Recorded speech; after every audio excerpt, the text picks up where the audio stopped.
Painted application ધોરણ 6 થી 12ના વિદ્યાર્થીઓ માટે અપડેટ થઈ ચૂકી છે. આ એપ્લિકેશનમાં શું છે? બધા જ વિષયના વિડીયોઝ છે. ગુજરાતની બેસ્ટ ફેકલ્ટી દ્વારા લાઈવ લેક્ચર્સ છે. આઈએમપી પ્રશ્ન છે, ટેસ્ટ સિરીઝ છે અને ગુજરાતના તમામ વિદ્યાર્થીઓ સાથે તમે તમારી કમ્પેરિઝન કરી શકો છો. ગેમિફિકેશન છે અને બીજું ઘણું બધું. તો તમે એપ્લિકેશન ડાઉનલોડ ન કરી હોય તો ડિસ્ક્રિપ્શનમાં લિંક આપી છે. હમણાં જ પ્લે સ્ટોર ઉપર જાઓ અને એપ્લિકેશન ડાઉનલોડ કરો. ઘરે બેઠીને સરસ મજાનું ગુજરાતની જોરદાર ફેકલ્ટી સાથે ભણો, સારા માર્ક્સે પાસ થાઓ. જેની અંદર આપણે બહુ અગત્યનો મુદ્દો સમજવા જઈ રહ્યા છીએ એ વાત હતી શેની? Characteristics of sound. ચાલો અહીંયા આ મુદ્દાને આપણે ફરીવાર સમજવાનો પ્રયત્ન કરીએ. ગઈકાલે પણ આપણે સમજ્યા હતા ધ્વનિ તરંગોના ગુણધર્મો સમજાવો.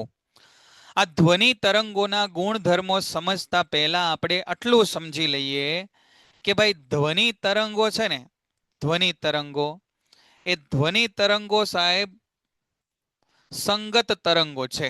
સૌથી પહેલું તો આપણે એ સમજી લઈએ કે સાહેબ ધ્વનિ તરંગો છે ને એ સંગત તરંગો છે. જોજો અહીંયા હું લખું જ છું, બધું લખતો જાઉં છું અહીંયા કે ધ્વનિ તરંગો છે ને એ સાહેબ સંગત તરંગો છે.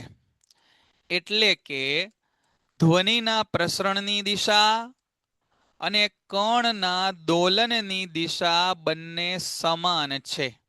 કણનું દોલન પણ આ રીતે થાય. અહીંયા આગળ આ બધા કણો આમ આમ આમ આમ દોલન કરતા હોય અને આ પેટર્ન પણ આમ આગળ ખસતી હોય એવું આપણને લાગે. એનો મતલબ થાય કે તરંગના પ્રસરણની દિશા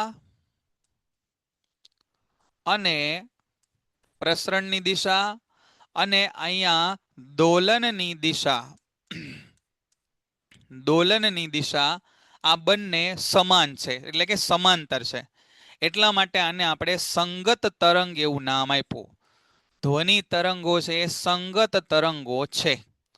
પછી આપણે કીધું કે સાહેબ અહીંયા અમુક જગ્યાએ છે ને વધુ દબાણ ઉત્પન્ન થશે. જો અહીંયા અમુક જગ્યાએ ઓછું દબાણ ઉત્પન્ન થશે. અહીંયા જ્યાં વધુ કણો ભેગા થયા ને વધુ ઘનતા જોવા મળશે અમુક જગ્યાએ, જેમ કે અહીંયા. જ્યાં આગળ કણો છૂટા પડી ગયા ને ઓછી જોવા મળશે ઘનતા, જેમ કે અહીંયા. તો જ્યાં આગળ વધુ ઘનતા કે વધુ દબાણ આપણને જોવા મળે એવા વિસ્તારને આપણે નામ આપ્યું કમ્પ્રેશન, એટલે સંઘનન. સંઘનન. જે વિસ્તારની અંદર ઓછી ઘનતા કે ઓછા દબાણ આપણને જોવા મળ્યા એને આપણે નામ આપ્યું વિઘનન, એટલે રેરફેક્શન. વિઘનન એવું નામ આપ્યું. બરાબર. અને આપણે કીધું કે સાહેબ જ્યાં સંઘનન વાળો વિસ્તાર હશે ને, જ્યાં વધુ દબાણ વધુ ઘનતા છે ને, એને આમ આવો ઢોરો કરીને બતાવશું. અને જ્યાં ઓછી ઘનતા ઓછા દબાણ વાળો વિસ્તાર હશે ને એને આવો ખાડો કરીને બતાવશું. તો આપણે આ સંગત તરંગને એક લંબગત તરંગની પેટર્નમાં ફેરવી નાખ્યા ગણતરીની સરળતા માટે, સમજૂતીની સરળતા માટે. તો હવે તમે એવું સમજી લ્યો કે આપણી પાસે આવું તરંગ આવી ગયું સાહેબ. એક આ પ્રકારથી એક તરંગ આવી ગયું આપણી પાસે આવું, જેમાં આને હું એક સાયકલ એવું નામ આપું છું. આ જે છે ને આટલું, એને હું એક સાયકલ અથવા એક ચક્ર એવું નામ આપું છું, અથવા એક ચક્ર આવું નામ આપું છું. અને આવા ઘણા બધી સાયકલો ભેગી થઈ અને આપણા તરંગો છે રચાય છે. અહીં સુધી મને લાગે છે કે બધાને ક્લિયર થઈ ગયું છે. મને જરાક કન્ફર્મેશન આપી દો કે અહીં સુધી બેટા સમજાઈ ગયું. ફરી આ ગઈકાલે બધું કરેલું જ છે. લગભગ આ ચેપ્ટર આ લેક્ચરમાં આપણે નહીં જેવું નવું કરવાના છે. પણ હું ફરી વાર છતાંય તમને સમજાવવા માંગુ છું કે આવી ચર્ચા આપણે ગઈકાલે કરી હતી. એમાં જે ઉપરના ભાગો તમને જોવા મળે છે એને નામ આપ્યું છે શૃંગ, અને આ નીચેના ભાગો જે જોવા મળે છે એને નામ આપ્યું છે ગર્ત.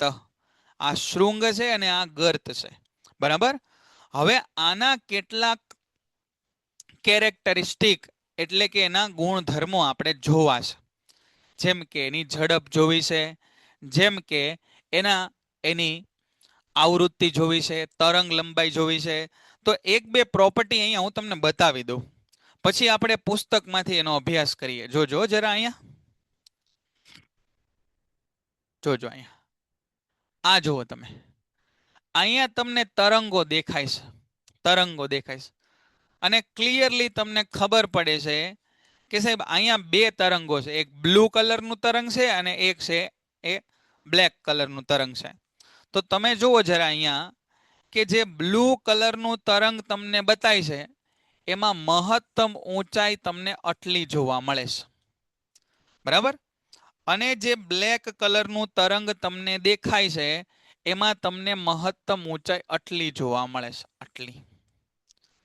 આ મહત્તમ ઊંચાઈ જે જોવા મળી એને નામ આપ્યું આપણે કંપ વિસ્તાર.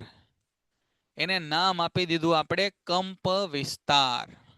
અંગ્રેજીમાં એને કહેવાય એમ્પ્લિટ્યુડ, એટલા માટે એને અંગ્રેજીમાં આપણે કેપિટલ એ વડે દર્શાવી, એમ્પ્લિટ્યુડ.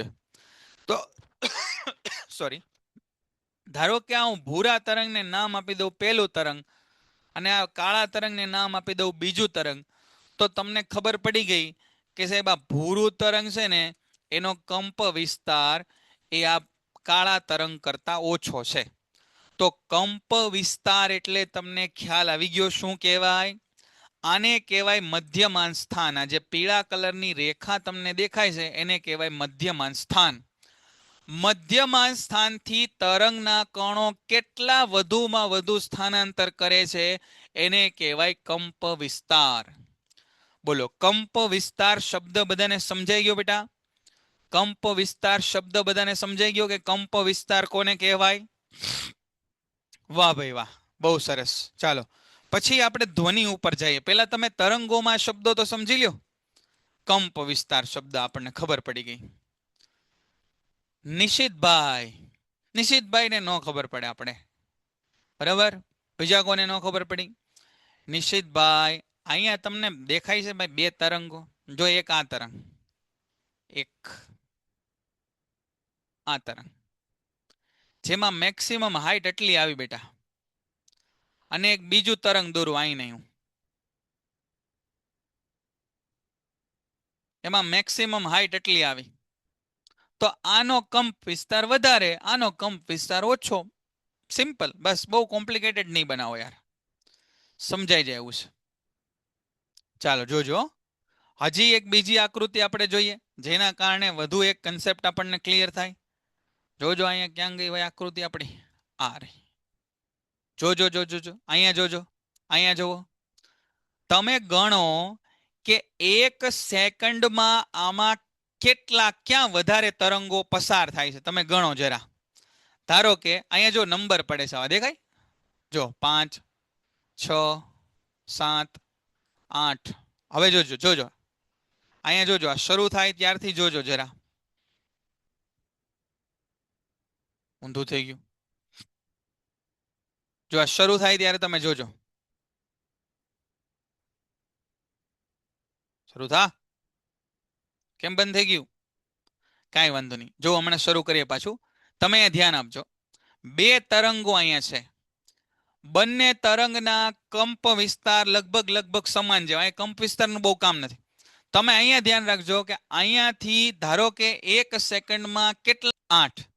આ જ્યારે 8 તરંગ પસાર થયા ત્યારે આ માંડ કેટલા થયા? જો 1, જો નીચે લખેલું આવે છે 2, 2 તરંગ પસાર થયા.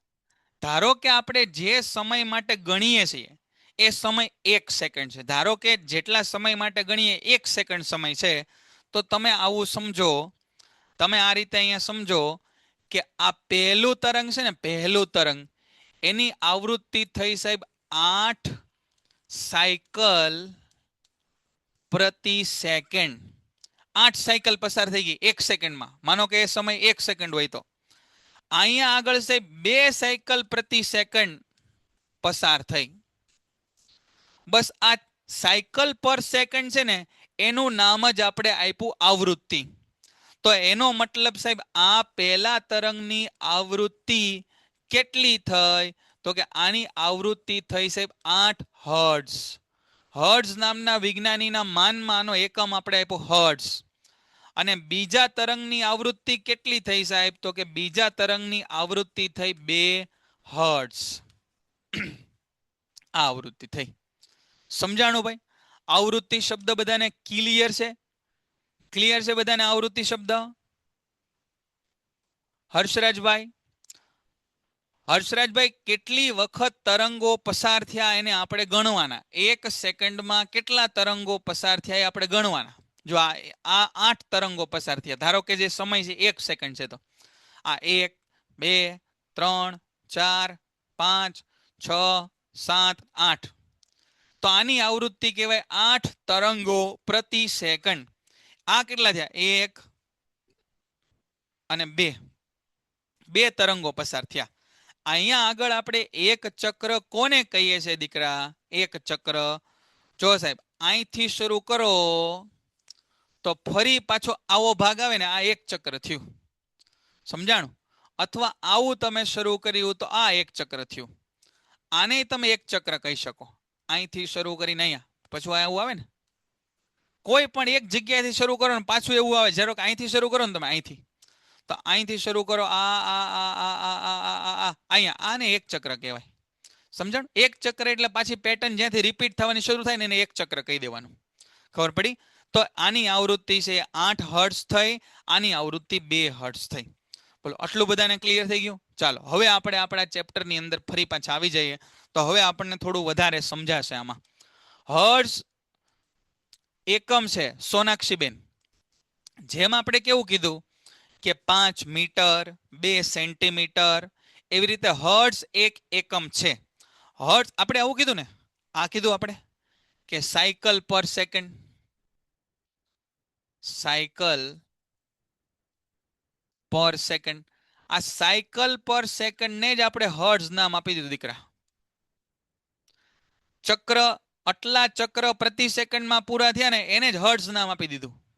કેમ કે આ હર્ટ્ઝ એ બધી વસ્તુ શોધી હતી ને ભાઈ, તો એના માનમાં આપણે હર્ટ્ઝ નામ આપી દીધું. એવું ન બોલીએ 8 ચક્ર પ્રતિ સેકન્ડ, એની બદલે બોલી જાય 8 હર્ટ્ઝ.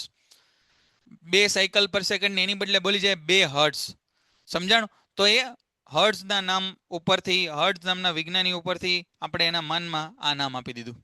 ચાલો હવે ધ્યાન આપજો. અહીંયા જો અહીંયા લખ્યું જ છે, હેનરીચ રુડોલ્ફ હર્ટ્ઝ નો જન્મ 22 ફેબ્રુઆરી 1857માં હેમ્બર્ગના જર્મનીમાં થયો હતો. હેમ્બર્ગ જે જર્મનીમાં આવેલું છે એમાં થયો હતો. અને એણે બર્લિન યુનિવર્સિટીમાંથી અભ્યાસ કર્યો હતો. મેક્સવેલના વિદ્યુત ચુંબકીય સિદ્ધાંતના પ્રાયોગિક સાબિતી આ હર્ટ્ઝે આપી. આ ભાઈ છે ને મેક્સવેલ, એ બહુ મોટી નોટ હતો.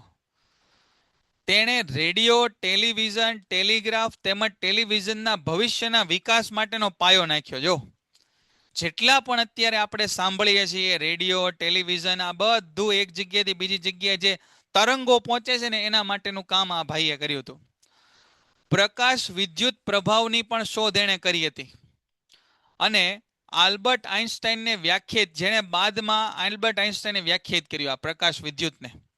અને આવૃત્તિનો એસઆઈ એકમનું નામ તેના સન્માનમાં હર્ટ્ઝ રાખવામાં આવ્યું.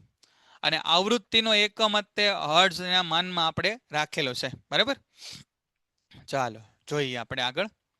સંઘનન વિઘનન, જો અહીંયા કીધું આપણે કે સંઘનન એવું ક્ષેત્ર છે જ્યાં કણો પાસ પાસે આવી જાય, જેને વક્રના ઉપરના ભાગ તરીકે દર્શાવાય, અને આને ટોચ મહત્તમ સંઘનનનો ક્ષેત્ર દર્શાવે.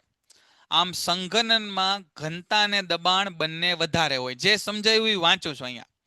વિઘનન છે નિમ્ન દબાણનું ક્ષેત્ર છે, જ્યાં કણો એકબીજાથી દૂર ફેલાઈ જાય, જેને ખાડા વડે દર્શાવાય, જેને આપણે ગર્ત નામ આપ્યું. ખાડાને ગર્ત નામ આપ્યું. અને આ જે ટોચ વાળો વિસ્તાર છે ને એને શૃંગ નામ આપ્યું. આકૃતિમાં દર્શાવ્યા પ્રમાણે આ બધું જવા દીધું આપણે.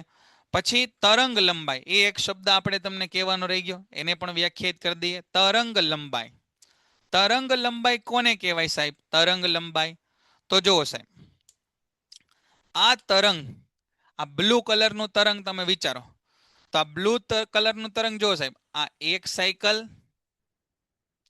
આ પાછી બીજી સાયકલ, આમ. તો આ બ્લુ કલરના તરંગમાં એક તરંગ શરૂ થાય ત્યાંથી પૂરું થાય એને આપણે નામ આપ્યું તરંગ લંબાઈ. આ તરંગ લંબાઈને દર્શાવાય ગ્રીક લેટર લેમ્બડા દ્વારા. ગ્રીક લેટર લેમ્બડા દ્વારા. હવે હું જે પ્રશ્ન પૂછું એ ધ્યાનથી સાંભળીને મને કહેજો.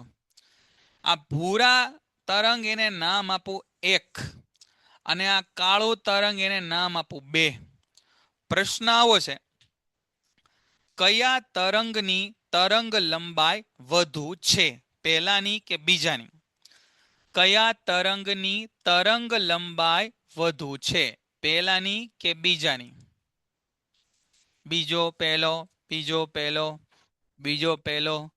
ખૂબ સરસ જવાબ બધાના આપેલા છે પણ ખોટા છે, બિલકુલ ખોટા જવાબ છે. વચ્ચે એક જવાબ આપણને નિયતિબેને સાચો આપ્યો છે. ખરેખર નિયતિબેનને ખૂબ ખૂબ અભિનંદન આપીએ છીએ આપણે. ભાઈ જરા આંખો ફાડીને અહીંયા જુઓ અને તરંગ લંબાઈ આપણે કોને સમજાયું એ જરા સમજો તમે. તરંગ લંબાઈ કોને કીધું બેટા? તરંગ લંબાઈ કોને કીધું? અહીંયા તમે જુઓ તો તરંગ લંબાઈ આપણે કોને કીધું? તો કે સાહેબ એક તરંગની જેટલી લંબાઈ છે ને એને આપણે તરંગ લંબાઈ કીધું. તો તમે જુઓ તો આ જે છે આ બ્લુ તરંગ એ કેવડું છે? તો કે સાહેબ અહીંયાથી લઈને અહીંયા આ એક તરંગ થયું અવડું. આ બ્લુ તરંગ અવડું છે. હવે આ કાળું તરંગ કેવડું? જો કાળું શરૂ કરો અહીંયાથી શરૂ કરો આ પૂરું. તો તમે જુઓ તો જરાક આ બે તો સમાન નથી, બેયની તરંગ લંબાઈ. બોલો તો ભાઈ, બેયની તરંગ લંબાઈ સમાન બતાય છે બધાને કે નથી બતાતી? હા કે ના?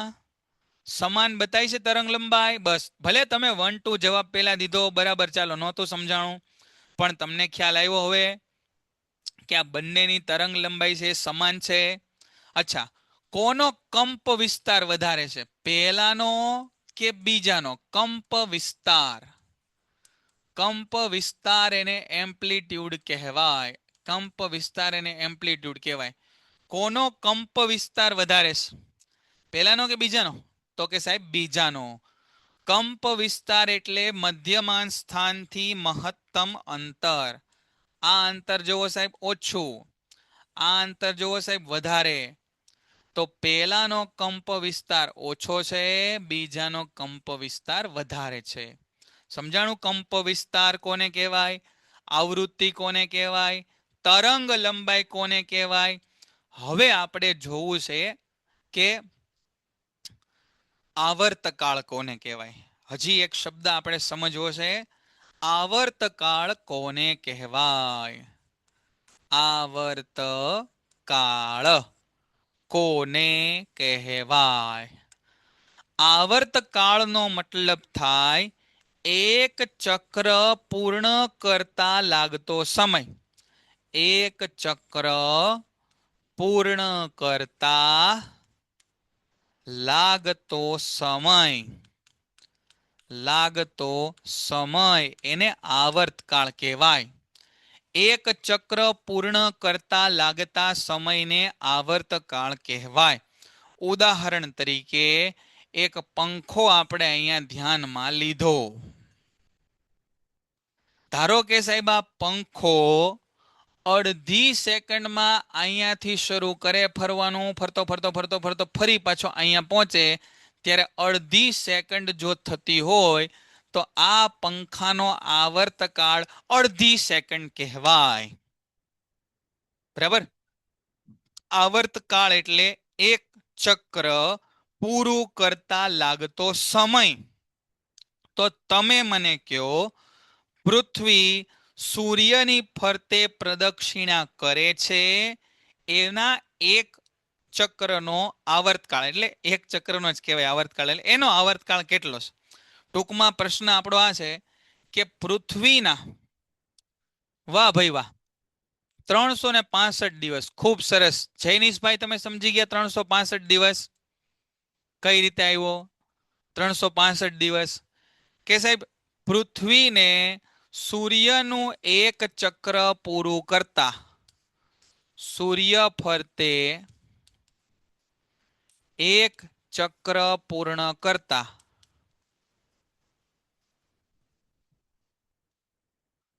જેટલો સમય લાગે એને કહેવાય પરિભ્રમણનો આવર્તકાળ, જે 365.25 દિવસ છે પૃથ્વીના.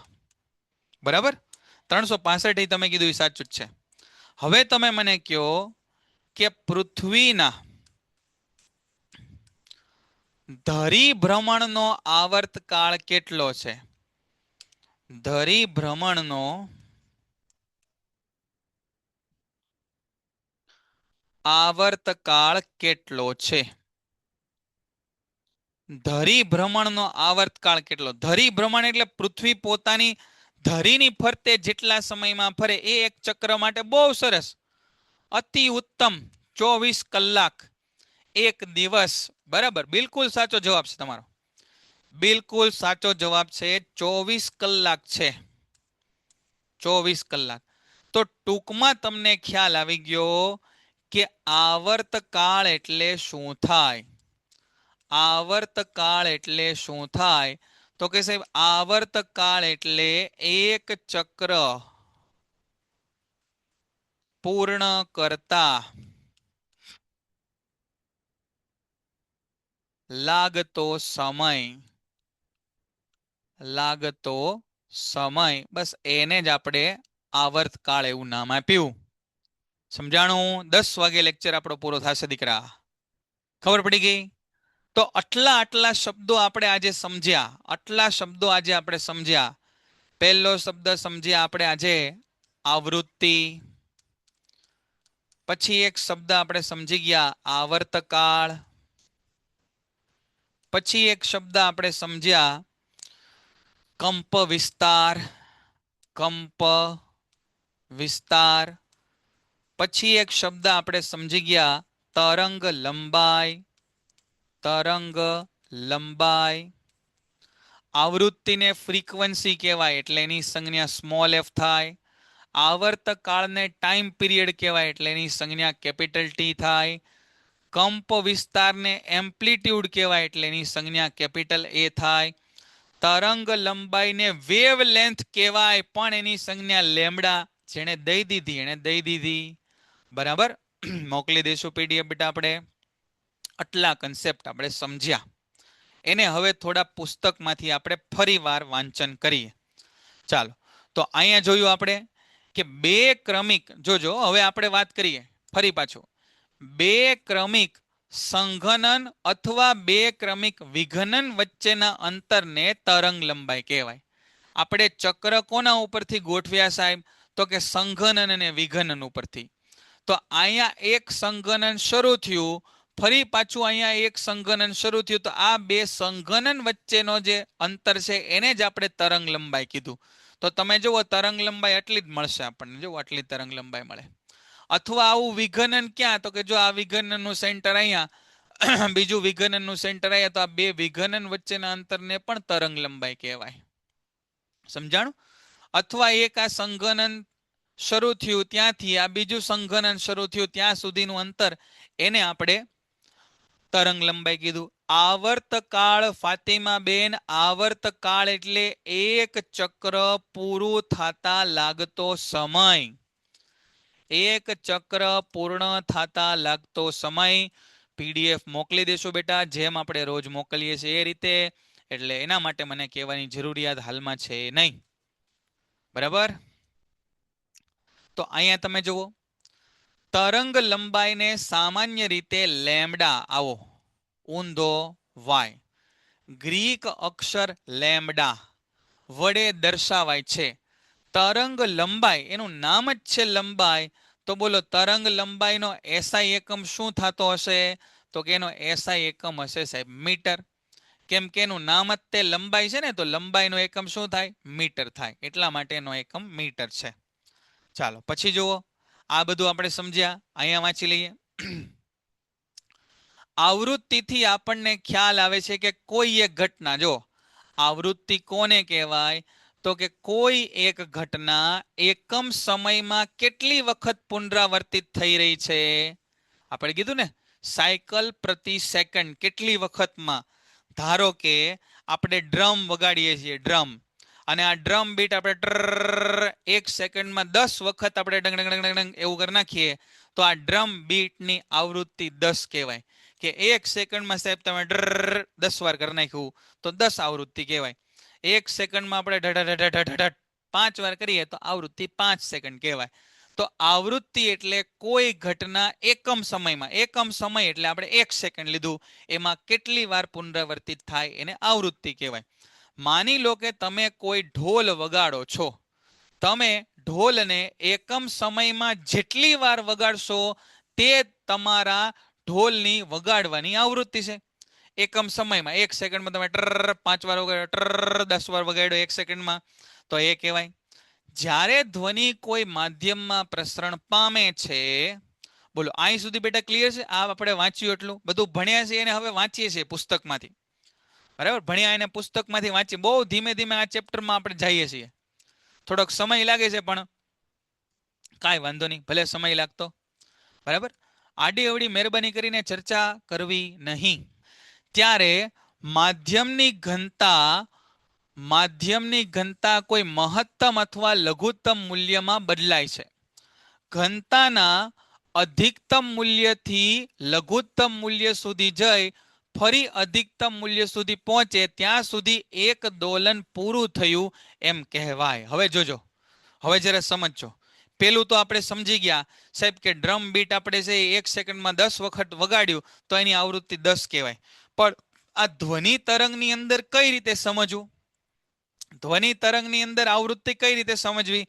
તો કે ધ્વનિ તરંગમાં આપણે એવું કીધું સાહેબ, ધ્વનિ તરંગની અંદર કે ધ્વનિ તરંગોમાં છે ને આવું ઘનતા વધતી રહે, ઘટતી રહે, વધતી રહે, ઘટતી રહે, આવું થાય. વધે ઘટે, વધે ઘટે એવું થાય.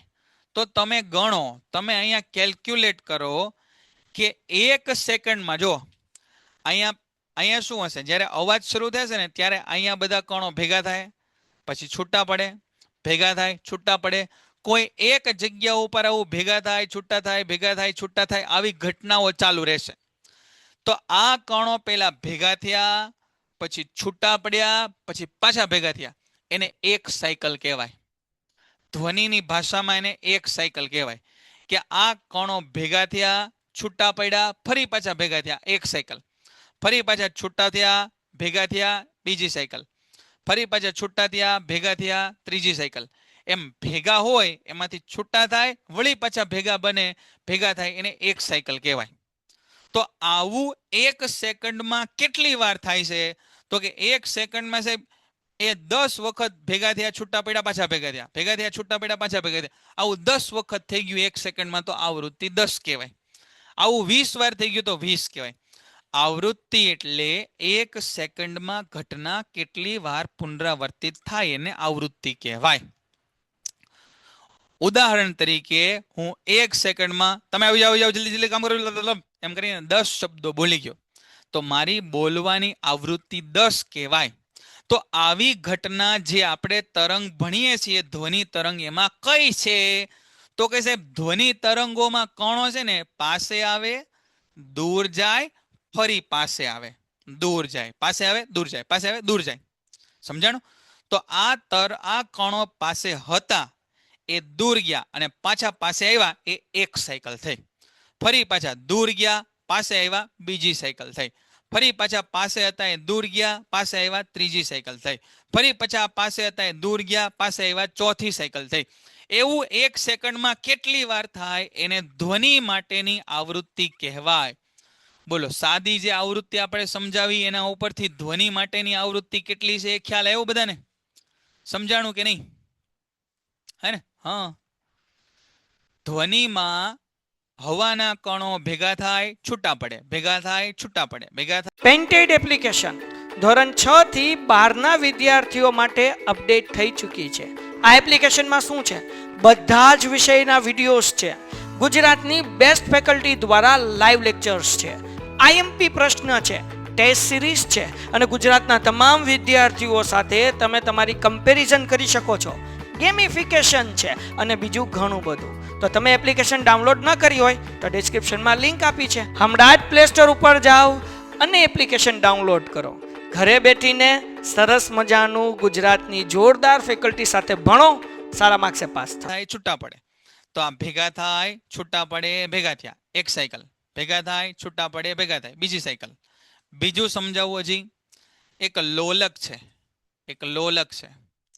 આ લોલકને તમે આ રીતે અહીંથી ખેંચી આમ ખેંચી અને છોડી દીધું તો આ લોલક જુઓ અહીંથી શરૂ કરે, આમ જાય, ફરી પાછું આમ આવે, અને એક સાયકલ કહેવાય. ફરી પાછું આમ જાય, ફરીને પાછું આવે, એને બીજી સાયકલ કહેવાય. ફરી પાછું આમ જાય, પાછું આવે, એને ત્રીજી સાયકલ કહેવાય. આવું 1 સેકન્ડમાં જોઈ આમ 5 વાર કરી નાખે તો આની આવૃત્તિ 5 હર્ટ્ઝ કહેવાય. સમજાશે? બરાબર, આ વાત થઈ આવૃત્તિની. બરાબર, કોના સંદર્ભમાં? ધ્વનિ કણોના, ધ્વનિ તરંગોના સંદર્ભમાં આવૃત્તિની વાત આપણે કરી. હા, એની વ્યાખ્યાને એવું આપણે લખી નાખશું. પેલા સમજણ મેળવી લઈએ, એ અગત્યનું છે. બાકી જો વ્યાખ્યા અહીં આપી જ છે બેટા, જો આ રહ્યું કે માધ્યમની ઘનતા મહત્તમ તથા લઘુત્તમ મૂલ્યની વચ્ચે બદલાય. ઘનતા અધિકતમ, એમાંથી લઘુત્તમ, ફરી પાછી અધિકતમ બને ત્યારે એક દોલન, જેને આપણે સાયકલ કહીએ છીએ ને ભાઈ, એ એક દોલન અથવા એક ઓસિલેશન, એક ઓસિલેશન, એક સાયકલ જેને બોલીએ છીએ ને, એ આ એક દોલન પૂરું થયું એમ કહેવાય. એકમ સમયમાં થતા દોલનોની કુલ સંખ્યાને ધ્વનિ તરંગની આવૃત્તિ કહે છે. આ એકમ સમય એટલે 1 સેકન્ડ છે ભાઈ, એકમ સમય એટલે 1 સેકન્ડ છે. તો એકમ સમયમાં થતા દોલનોની કુલ સંખ્યા એને આવૃત્તિ કહેવાય. જો આપણે એકમ સમયમાં આપણી પાસેથી પસાર થતા સંઘનન અથવા વિઘનનોની સંખ્યા ગણી લઈએ તો આપણને ધ્વનિ તરંગની આવૃત્તિ મળે છે, જેને ગ્રીક અક્ષર, જો આ વી છે, આવો આ રીતનો કરેલો છે આમ, એને ગ્રીક અક્ષર ન્યુ, આ જે અક્ષર છે ને એને ન્યુ વંચાય, અને ન્યુ વંચાય, ન્યુ. આમ વી જેવો જ તે લાગે પણ વી થી થોડો આમ અલગ થાય, આવી રીતે થોડો ત્રાસો આમ, આવો વી. વી ને જનરલી આપણે આવી રીતે કરીએ, પણ આ વી થી થોડો અલગ થાય. તેનો એસઆઈ એકમ હર્ટ્ઝ છે જો, અને હર્ટ્ઝની સંજ્ઞા છે HZ છે, કેપિટલ H અને સ્મોલ Z, કેપિટલ H અને સ્મોલ Z. બોલો, આ સમજાણું બધાને?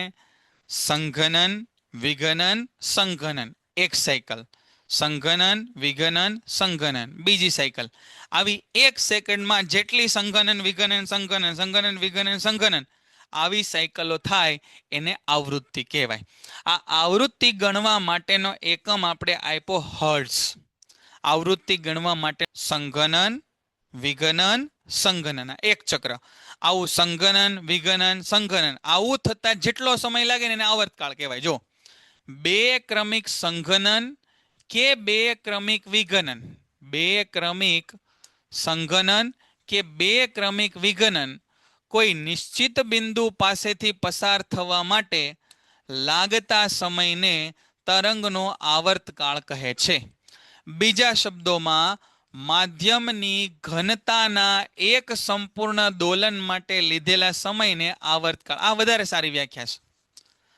માધ્યમની ઘનતા, માધ્યમની ઘનતા એટલે હું તો કે હવાના કણો નજીક આવ્યા એટલે ઘનતા વધી, દૂર ગયા એટલે ઘટી, નજીક આવ્યા એટલે પાછી વધી.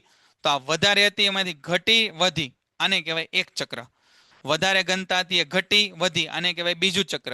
આવું એક ચક્ર પૂરું થવા માટે જેટલો સમય લાગે એને નામ આપ્યું આપણે આવર્તકાળ. સમજાણું? આવર્તકાળ એટલે માધ્યમની ઘનતા એક સંપૂર્ણ દોલન માટે લીધેલો સમય, એને આપણે આવર્તકાળ નામ આપ્યું. આવર્તકાળ. લોલકના કિસ્સામાં આપણે જોઈએ તો કે સાહેબ લોલકના કિસ્સામાં લોલકને તમે અહીંથી મૂક્યું, એ આમ ગયું અને ફરી પાછું અહીંયા આવ્યું, એના માટે એને જેટલો સમય લીધો એને કહેવાય એનો આવર્તકાળ capital T, time period capital T. સમજાણું ભાઈ? બરાબર. હવે આવર્તકાળ એ સમય છે, તો સમયનો એકમ શું થાય? સમયનો એસઆઈ એકમ તો સેકન્ડ થાય. તો એટલા માટે આવર્તકાળનો એક એસઆઈ એકમ શું થાય? સમય થાય. આવર્તકાળ અને આવૃત્તિ વચ્ચેનો સંબંધ, એક સૂત્ર આપણને મળી ગયું. આ સૂત્ર બહુ અગત્યનું છે, યાદ રાખજો કે સાહેબ આવૃત્તિ એટલે શું થાય? તો તો કે આવૃત્તિ એટલે 1/માં આવર્તકાળ થાય. આવૃત્તિ એટલે 1/માં આવર્તકાળ થાય. આવૃત્તિનો મતલબ શું થાય? 1/માં આવર્તકાળ અથવા આવર્તકાળ એટલે 1/માં આવૃત્તિ. આ સૂત્ર યાદ રાખો. New is equal to 1/t.